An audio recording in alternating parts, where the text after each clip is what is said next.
You write in the book, if the United States wants to preserve freedom of action in its deployment of military force, it must publicly reject those who want to restrict such force unduly with new and questionable claims about international law, unquote. So the implication here is that freedom of action is under threat. Would you elaborate on that? Yeah, so I actually think the problem in the future is not going to be the U.S. and other Western countries are engaged in military adventurism.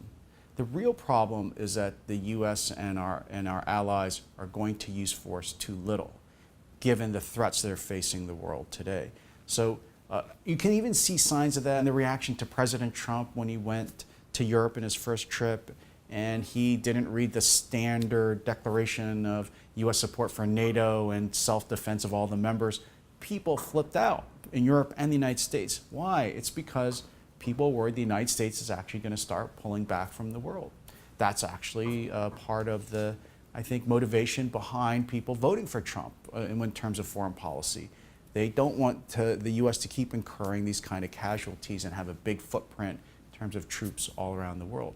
At the same time, I think American voters, and I think it's reality, as you were saying earlier, you're seeing a lot of threats rise that are pulling apart the fabric of the international order, which the U.S. built since World War II and has been to our great benefit, and I think to the world's benefit.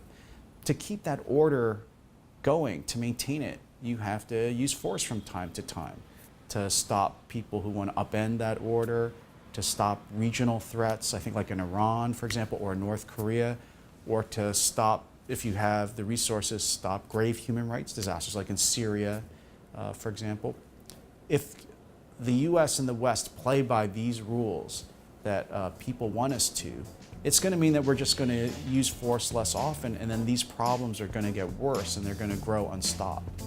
Be sure to check out John's book, Striking Power: How Cyber, Robots, and Space Weapons Change the Rules of War.